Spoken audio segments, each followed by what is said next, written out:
Assalamualaikum warahmatullahi wabarakatuh. Salam sejahtera untuk kita semua. Selamat pagi.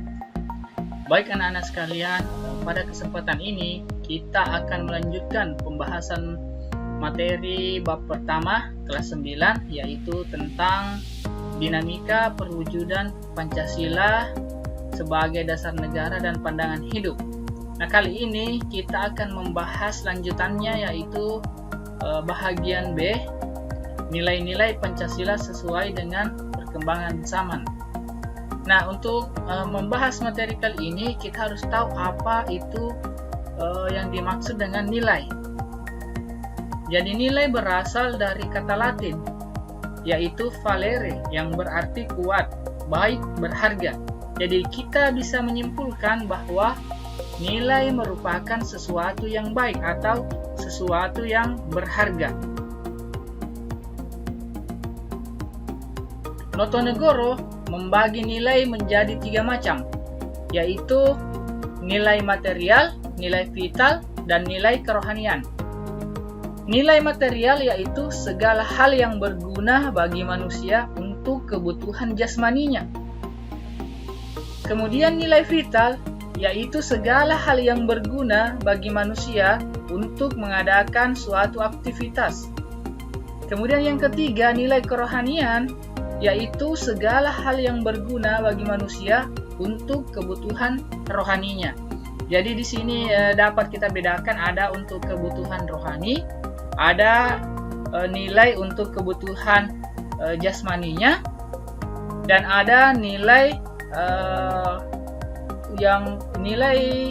yang berguna bagi manusia untuk mengadakan suatu aktivitas. Jadi itu ya. Jadi ini menurut pendapat Notonegoro. Selanjutnya kita akan membahas mengenai ideologi.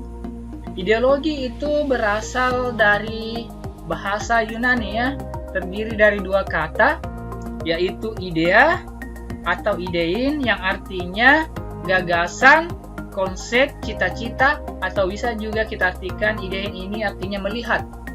Kemudian logos. Logos itu artinya ilmu. Nah, secara harfiah kita dapat menyimpulkan bahwa ideologi itu merupakan ilmu tentang pengertian-pengertian dasar ya, atau tentang konsep atau gagasan. Nah, adapun fungsi ideologi antara lain sebagai berikut ya. Yang pertama, menjadi pedoman bagi individu, masyarakat, atau bangsa untuk berpikir, melangkah, dan bertindak. Kemudian yang kedua, menjadi kekuatan yang mampu memberi semangat dan motivasi bagi individu, masyarakat, dan bangsa untuk mencapai tujuan.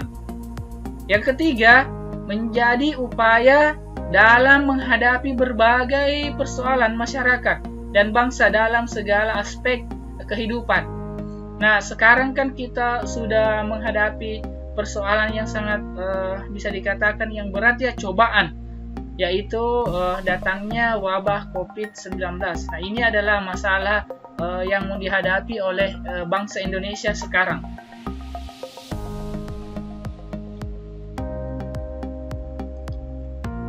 Nah, menurut Kailan, sifat ideologi ini sebenarnya memiliki 2 sifat ya. Ada ideologi terbuka dan ada juga ideologi tertutup. Nah, ideologi terbuka menurut Kailan merupakan ciri-cirinya seperti ini. Yang pertama yaitu nilai dan cita-citanya tidak dipisahkan dari luar. Kemudian nilai-nilai dan cita-cita itu digali dari kekayaan rohani, moral, dan budaya masyarakat itu sendiri. Kemudian yang ketiga, hasil musyawarah dan konsensus masyarakat. Jadi ideologi itu merupakan hasil musyawarah dan konsensus dari masyarakat dari suatu bangsa itu sendiri. Jadi bisa kita katakan bahwa di negara kita, Indonesia, itu menganut ideologi terbuka ya. Jadi ideologi yang kita anut adalah ideologi Pancasila ya. Nah, kemudian ideologi tertutup. Ciri-cirinya seperti apa? Yang pertama, ideologi ini bukan merupakan cita-cita yang sudah hidup dalam masyarakat. Jadi berlawanan tadi ya.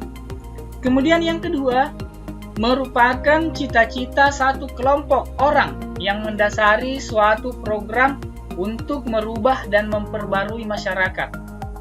Yang ketiga, dibenarkan atas nama ideologi bahwa masyarakat harus berkorban. Jadi kita tidak menganut ideologi tertutup seperti ini ya. Jadi Pancasila sebagai ideologi terbuka. Artinya apa? Artinya di sini Pancasila bersifat aktual, dinamis, antisipatif, dan senantiasa mampu menyesuaikan dengan perkembangan zaman, pengetahuan dan teknologi, serta dinamika perkembangan aspirasi masyarakat. Jadi Pancasila sebagai ideologi terbuka tidak serta-merta menolak semua hal yang baru ya, tetapi dengan datangnya sesuatu yang baru itu Pancasila di sini memfilter, menyaring mana yang sesuai dengan budaya kita, mana yang tidak sesuai. Kemudian yang sesuai tentunya akan kita ikuti atau akan kita laksanakan, yang tidak tentunya akan kita tolak ya.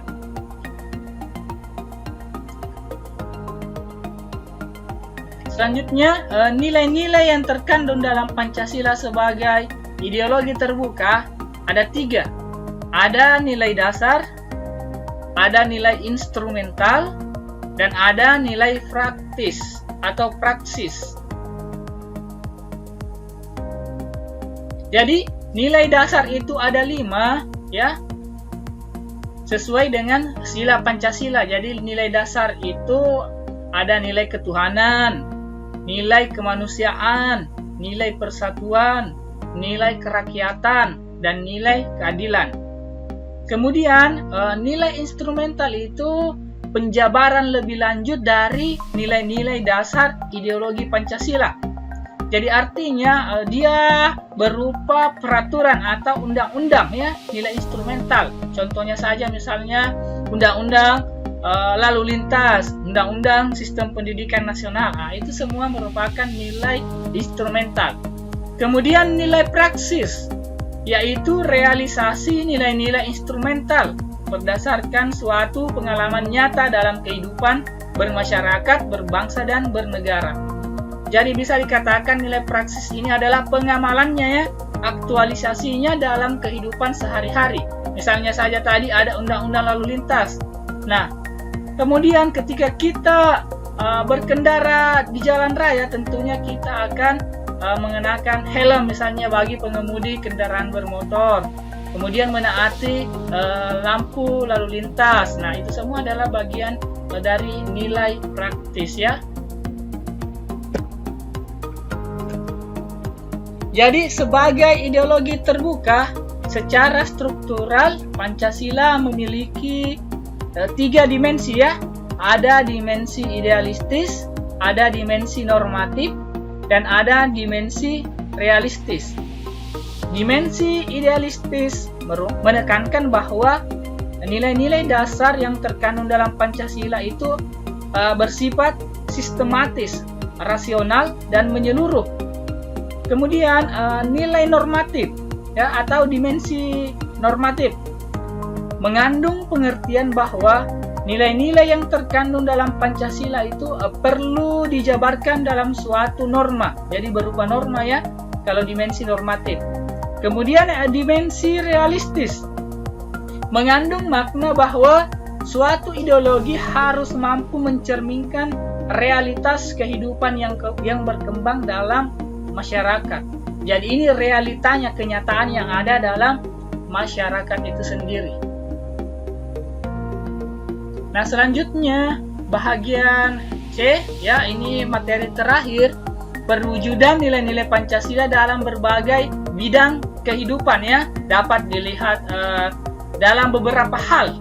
Misalnya yang pertama di bidang politik, kita bisa melihat nilai-nilai yang ada pada lembaga negara, hukum, dan sistem demokrasi di Indonesia.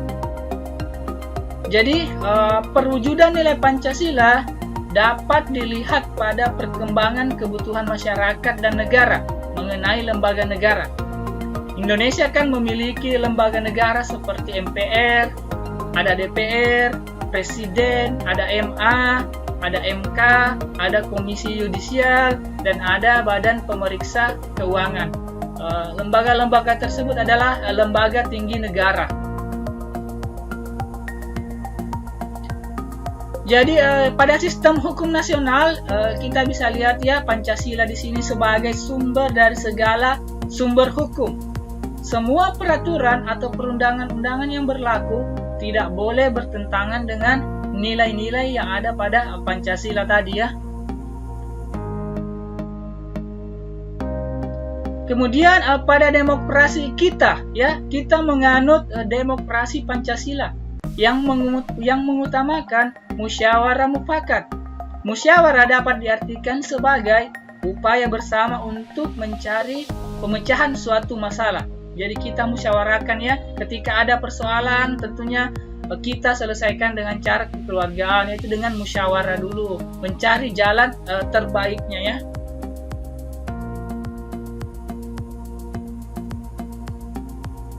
Ini contoh dari bidang politik ya, misalnya tadi menggunakan hak suaranya dalam pemilihan umum. Nah, itu contoh penerapannya ya.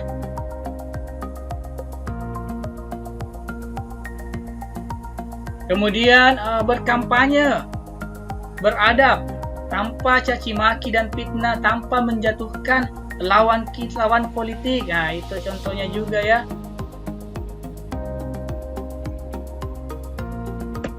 Selanjutnya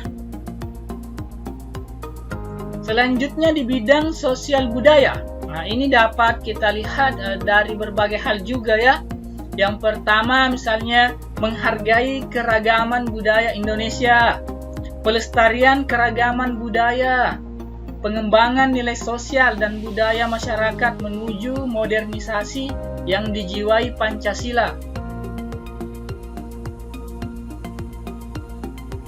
Jadi banyak sekali contohnya kalau di bidang sosial budaya ya.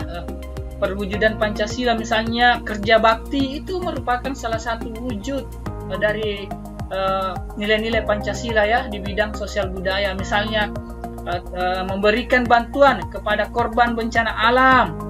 Seperti saat ini misalnya Indonesia lagi terkena pandemi wabah COVID-19. Nah, disinilah kita dapat menerapkan nilai-nilai Pancasila di bidang sosial dengan memberikan misalnya bantuan, apakah itu berupa masker, uang, sembako, dan sebagainya kepada masyarakat yang membutuhkan. Ini contoh-contohnya ya. Kemudian selanjutnya di bidang ekonomi, bisa membeli produk dalam negeri atau kita memproduksi produk-produk yang dapat membanggakan Indonesia. Misalnya kita membuat produk batik misalnya, itu kan menjadi kebanggaan negara Indonesia ya. Jadi kita harus mencintai produk buatan bangsa kita sendiri. Kemudian di bidang pertahanan dan keamanan ya, dapat kita lihat pada pasal 27 ayat 3 dan pasal 30 ayat 1. Jadi Undang-Undang Dasar Negara Republik Indonesia tahun 1945 pasal 27 ayat 3 menyatakan bahwa setiap warga negara berhak dan wajib ikut serta dalam upaya pembelaan negara. Jadi ketika negara membutuhkan kita harus siap berkorban harta, waktu, bahkan nyawa sekalipun ya ketika negara membutuhkan. Kemudian pasal 30 ayat 1 menyatakan bahwa tiap-tiap warga negara berhak dan wajib ikut serta dalam urusan pertahanan dan keamanan negara. Nah, kita juga wajib berpartisipasi dalam menjaga pertahanan dan keamanan negara kita. Contohnya seperti apa? Misalnya saja Siskamling, kita ikut melakukan ronda malam. kemudian menjadi anggota TNI. Nah, itu bagian dari pertahanan dan keamanan. Membantu seseorang menyeberang jalan. Nah, itu semua contoh-contoh ya di bidang pertahanan dan keamanan. Baik, materi bab pertama saya kira cukup sekian ya. Saya akhiri dengan ucapan Assalamualaikum warahmatullahi wabarakatuh.